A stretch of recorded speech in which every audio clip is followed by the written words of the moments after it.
Welcome to Maker's Journey Workshop. I'm Benjamin Davies, and today we're talking guillotine tools. And you might be in the market for a guillotine tool already and don't know which one's best for you. We're going to talk about a few today that we've used over the past couple of years and one we've even made in the shop. And they all work pretty well. And we'll talk to you about some of the highs, the lows, and their benefits and what each one does well. A guillotine tool is essentially just a tool that's going to allow you to fuller from both sides without needing a striker. You can be your own striker. A lot of times to achieve this by yourself, you're either going to need a hydraulic press, a power hammer, or you're going to need to do some team striking with a friend. When we started out years ago, I needed to be able to go straight into work on my days off and not build my schedule around somebody else's schedule. So team striking never really appealed to me. But these guillotines proved to be a nice workaround and made all the difference just working as a solo maker. This is one of the first guillotine tools I bought myself. I bought it in a Banner conference back in 14, and I think it was 25 bucks or something. It's kind of crude, kind of rusty. Doesn't look like much, right? I actually love this tool. It's pretty handy for pipe forging. And so we've also made a video already about pipe forging. Go check it out here. It's a pretty cool little vase. This helps you isolate the material if you're wanting to forge a stem down on pipe. So I think we've got about a 1/4 inch guillotine itself right here. It's pretty robust, and it's got some slots in it grooved out so you can progressively work your way down smaller. Pretty good tool, especially for $25. Not pretty, but worked very well. Hey guys, just want to take a minute to talk to you about the 30 for 30 challenge. It's an idea I came up with about a week ago and I felt pretty strongly about it. And I feel like sometimes the longer you let those things sit, the less they simmer. So I wanted to give it a whirl. I love sharing our content. It's something I didn't realize how much I'd enjoy doing. Extremely rewarding whenever I post something and somebody reaches out and says, hey man, I was just trying to figure out this the other day. This is going to help so much. Thank you. I definitely want to grow our YouTube channel.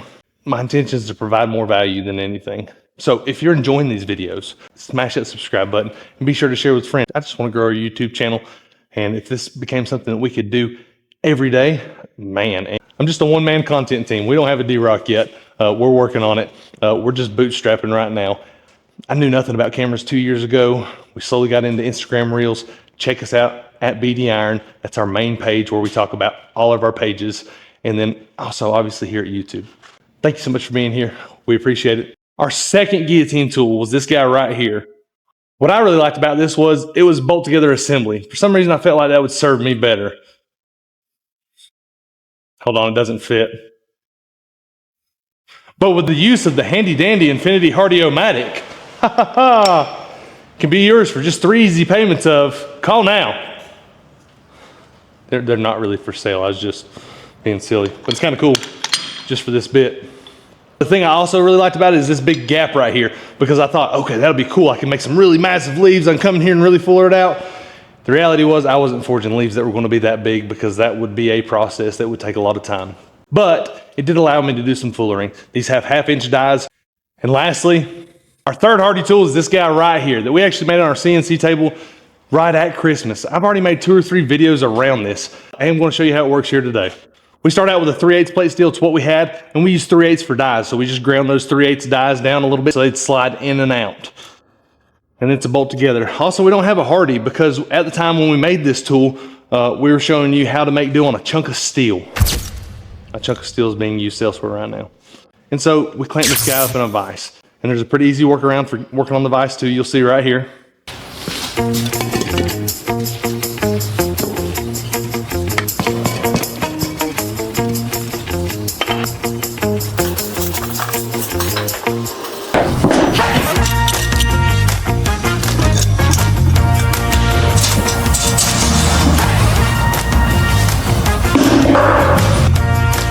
The cool thing is about these tools are you can forge something to where it looks like it's been forged in a swage or a die that's made for a power hammer or hydraulic press if you're just willing to take your time. As soon as we made this, I stayed here till 9 or 10 o'clock that night just wanting to play with this guy because I was so excited.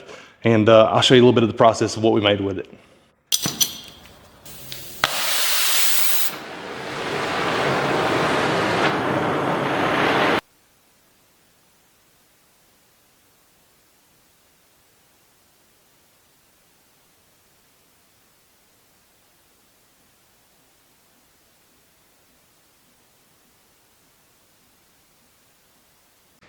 Let's talk about the process and learn a little bit along the way anyways. So that first step, I'm just upsetting. With both hands, I rotate each time. and then I go back down pound, because you're not going to hit perfect every time. Even guys that upset at the power hammers or on the hydraulic press are still having to constantly adjust. You'll notice I'm holding at a different angle there, and that's because I'm trying to mushroom this guy out. And I can do that here by upsetting into the anvil at an angle.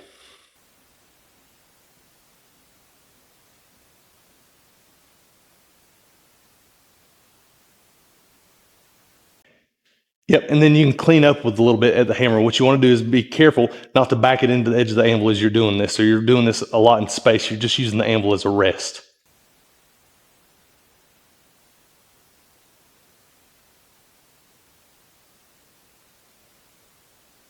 And then I thought it'd be really cool if we made the head a stop sign. So after we forged that tapered dome mushroom look, we did an octagon.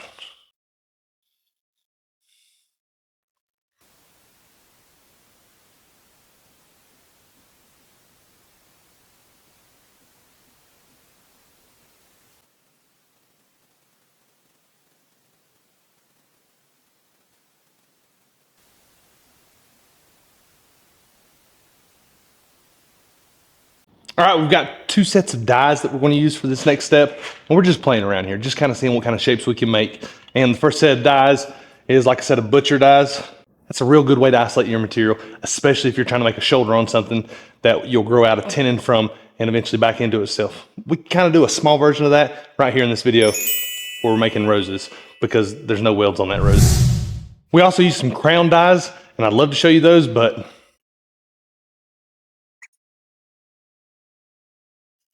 some blacksmith decided to do a 30 for 30 on a whim's notice, and the shop's a little unorganized right now.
There's just so many possibilities there. I had a lot of fun just playing with this guy, just messing around. It feels great in the hand. You'll notice in that one spot in the video where we're cleaning up why it's hot in the angle grinder,